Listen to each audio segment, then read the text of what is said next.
এই বিশ্ব ভালোবাসা দিবসের সাথে মুসলমানদের কোনো সম্পর্ক নাই। আমার প্রিয় ভাইরা, অশ্লীলতা নানা ভাবে, নানা নামে, নানা মোড়কে ছেলে মেয়ে একে অপরকে জড়ায় ধরতেছে, একে অপরকে চুমু খাচ্ছে প্রকাশ্যে, দিবালোকে, গণমানুষের সামনে।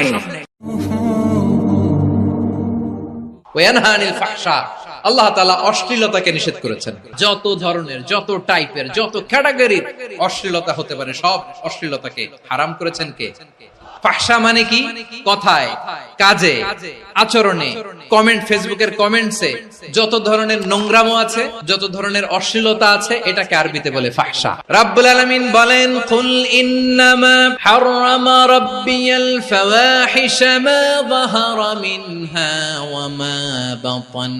ও নবী, আপনি বলে দেন, আমার রব প্রকাশ্য, অপ্রকাশ্য, স্পষ্ট কিংবা অস্পষ্ট, দৃশ্যমান কিংবা অদৃশ্যমান সব অশ্লীলতাকে হারাম করেছেন। সব ধরনের অশ্লীলতা হারাম। এবার বলেন, আমাদের সমাজে অশ্লীলতা আছে না নাই?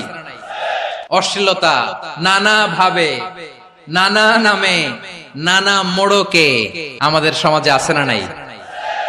সংস্কৃতির নামে, ফ্যাশনের নামে, বিনোদনের নামে, উপন্যাসের নামে, কনসার্টের নামে অশ্লীলতা আছে না নাই?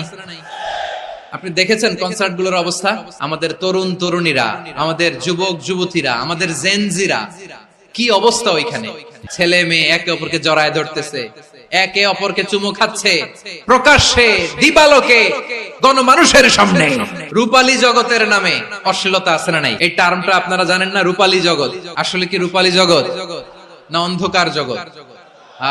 আমার বোনেরা, আপনাদেরকে যে কি বলে তারা বুঝায়, রূপালী জগৎ শুনেই আপনি ভরকে যাবেন না। রূপালী জগতে যে নারী যত বেশি উলঙ্গ, সে নাকি তত বেশি সাহসী। বলে এটা একটা সাহসী নারী, খুব সাহসী পদক্ষেপ তার। যত বেশি শরীর থেকে কাপড় নামাতে পারবে, যত বেশি বস্ত্রহীন হয়ে নিজেকে প্রেজেন্ট করতে পারবে, সে নাকি তত বেশি সাহসী। আমার চট্টলার ভাইয়েরা, শয়তানের প্রথমে এজেন্ডা ছিল বনি আদমকে বস্ত্রহীন করা।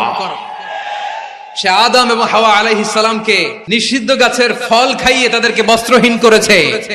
এই জামিনেও সে আমাদেরকে বস্ত্রহীন করতে চাইবে। এই রূপালী জগতের নামে তারা এটা করে। আমার প্রিয় বোনেরা, আপনি জানেন না আপনার দাম কত? ওরা আপনাদেরকে বিজ্ঞাপনের সস্তা পণ্য বানাতে চায়। ওরা আপনাদেরকে ওদের ভোগের লিপসার টুলস বানাতে চায়। আপনাদেরকে দিয়ে ওদের খায়েশ পূরণ করতে চায়। এটা আপনাদের জন্য মোটেও ডিগনিটি নয়।